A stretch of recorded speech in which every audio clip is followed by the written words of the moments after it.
Diolch, Lewis. Cabinet Minister, we constantly hear from the First Minister that we need to remain in the single market and the customs union. Do you agree with the situation that regardless of the booming markets outside the European Union, that is the case?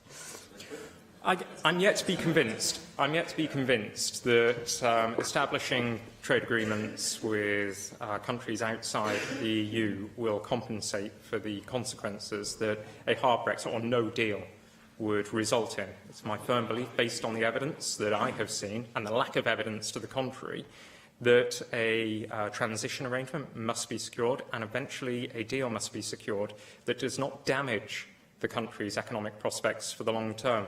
I've heard a lot said recently about preparations for a no-deal scenario, as though it's possible to prepare for a no-deal scenario in the same way that you could prepare for a soft Brexit. This is not the case.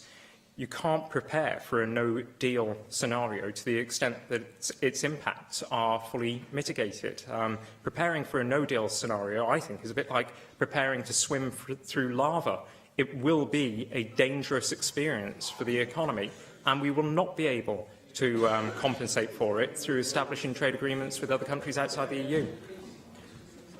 Well, I thank the Cabinet Secretary for those observations, and I concede that the EU is a very important market for British and Welsh products.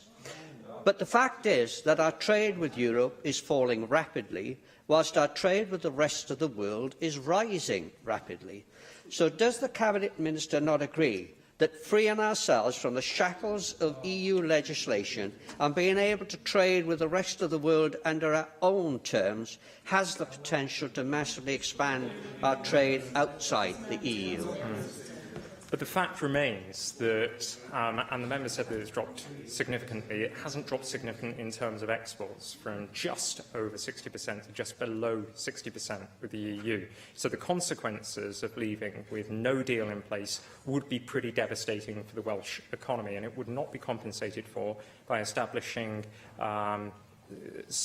deals elsewhere around the globe with third parties. It just will not be compensated for. What we need is certainty for the business community and a deal that does not damage our long-term economic prospects.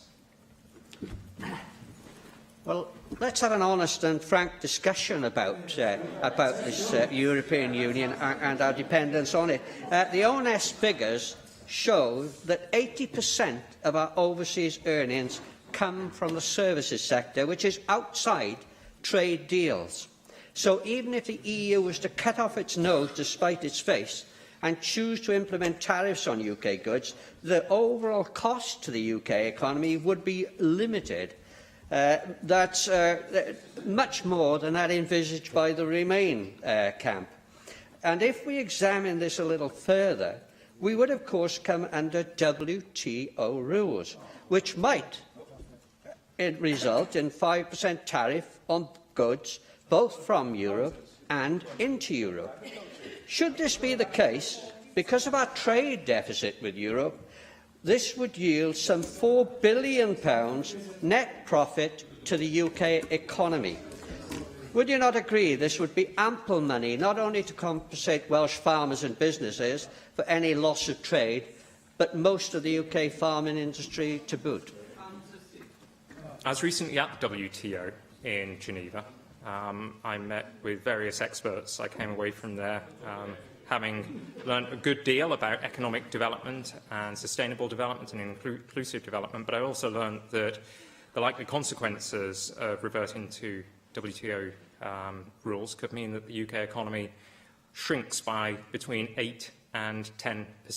That would not be good for the services sector, and it would certainly not be good for the manufacturing sector. And although the member highlighted the significance of the services sector to the UK economy, actually manufacturing in Wales is crucially important. It offers a larger share of the economy as a whole than it does across the UK, and we know that tariffs or technical barriers concerning manufactured goods in the UK could be hugely damaging for the UK and Welsh economy. So once again, I would say that a no-deal scenario would be a desperate scenario for the Welsh and UK economy, not something that should be cheered, and certainly not something that could be prepared for as though it's some form of soft Brexit scenario.